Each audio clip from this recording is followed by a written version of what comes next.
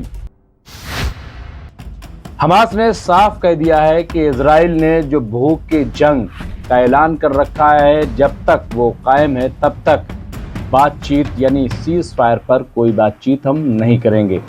کیا ہے معاملہ، دیکھیے اس پر بھی ہماری یہ رپورٹ۔ حماس کے سینئر اہلکار بسام نعیم کا کہنا ہے کہ جب تک غزہ پر اسرائیل کا محاصرہ اور بمباری جاری ہے، جنگ بندی کی نئی تجاویز پر بات چیت یا غور کرنے کا کوئی فائدہ نہیں۔ غزہ میں فلسطینیوں نے الجزیرہ کو بتایا کہ وہ اپنے گھروں سے بھاگنے کے اسرائیلی احکامات کو مسترد کر دیں گے، جیسا کہ وزیر اعظم بنیامین نتنیاہو نے دھمکی دی تھی کہ غزہ کی آبادی کو دور منتقل کر دیا جائے گا، کیونکہ اسرائیل ایک نئے توسیعی زمینی حملے کی تیاری کر رہا ہے۔ غزہ کی وزارت صحت کے مطابق غزہ پر اسرائیل کی جنگ میں کم از کم 61,552 فلسطینی ہلاک اور 7,52,118 زخمی ہو چکے ہیں۔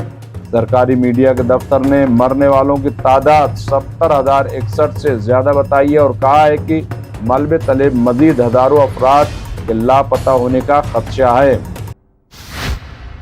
ترکی کے صدر رجب طیب اردغان سے امریکی صدر ڈونلڈ ٹرمپ نے ملاقات کی ہے، کئی باتوں پر چرچا کی ہے اور اس کے ساتھ ہی ٹرمپ نے اس ملاقات کو بہت اچھا بتایا ہے۔ کیا بات چیت ہوئی ہے، دیکھیں ہماری یہ رپورٹ۔ ٹرمپ نے ترکی صدر رجب طیب اردغان ساتھ نتیجہ خیز بات چیت کی تعریف کی، دورے کا منصوبہ بنایا۔ ریاستہائے متحدہ کے صدر ڈونلڈ ٹرمپ کا کہنا ہے کہ ان کی اپنے ترک ہم منصب رجب طیب اردغان کے ساتھ بہت اچھی اور نتیجہ خیز ٹیلی فون پر بات چیت ہوئی ہے، اور انہوں نے یوکرین روس کی شام میں جنگ اور غزہ پر اسرائیل کی جنگ کے خاتمے سمیت متعدد صورتحال پر بات چیت کی۔ پیر کو گفتگو کے دوران ٹرمپ نے کہا کہ اردغان نے انہیں ترکی کے دورے کی دعوت دی تھی اور انہوں نے ترک رہنما کو واشنگٹن ڈی سی کے دورے کی دعوت دی تھی۔ کسی تاریخ کا اعلان نہیں کیا گیا ہے۔ ترکی کے صدارتی دفتر سے ایک کال نے تصدیق کی ہے کہ اردغان نے ٹرمپ کو دورے کی دعوت دی تھی۔ ریپبلکن صدر، جنہوں نے وائٹ ہاؤس میں اپنی پہلی مدت کے دوران اردغان کے ساتھ اپنے تعلقات کو بہترین قرار دیا، کہا کہ دونوں ممالک یوکرین میں جنگ کے خاتمے کے لیے تعاون کریں گے۔ ٹرمپ نے اپنے social media platform Truth Social پر ایک پوسٹ میں کہا، میں روس اور یوکرین کے درمیان مذاکرہ خیز لیکن مہلک جنگ کو ختم کرنے کے لیے صدر اردغان کے ساتھ کام کرنے کا منتظر ہوں۔ نیٹو کے رکن ترکی نے یوکرین پر روسی حملے کے بعد سے بحیرہ اسود کے اپنے دونوں پڑوسیوں کے ساتھ اچھے تعلقات برقرار رکھنے کی کوشش کی ہے، اور اس نے جنگ کے خاتمے کے مقصد سے دو بار مذاکرات کی میزبانی کی ہے۔ ثالثی کے لیے جدوجہد کر رہے قطر نے ایک بار پھر کہا ہے کہ راستہ مشکل ہے لیکن ہم ثالثی کی کوشش جاری رکھیں گے۔ دیکھیے اس پر بھی ہماری یہ رپورٹ۔ قطر نے آج کہا ہے کہ غزہ میں جنگ بندی تک پہنچنے کے لیے ثالثی کوششیں مشکل صورتحال کے باوجود جاری ہیں۔ وزارت خارجہ کے ترجمان ماجد الانصاری نے دوحہ میں ایک نیوز بریفنگ میں کہا کہ قطری، مصری اور امریکی ثالثی غزہ میں تباہ کن جنگ کو ختم کرنے پر مرکوز ہے۔ انہوں نے کہا کہ ثالثی کی پچھلی کوششیں فوجی کارروائیوں کے ذریعے حاصل ہونے والی کامیابیوں سے کہیں زیادہ یرغمالیوں کی رہائی کا باعث بنی ہیں۔ قطری ترجمان نے غزہ میں انسانی امداد کے استعمال کو سودے بازی کے طور پر مسترد کر دیا۔ اسرائیل کی امداد کو بطور ہتھیار استعمال کرنے کی پالیسی کو روکنا چاہیے۔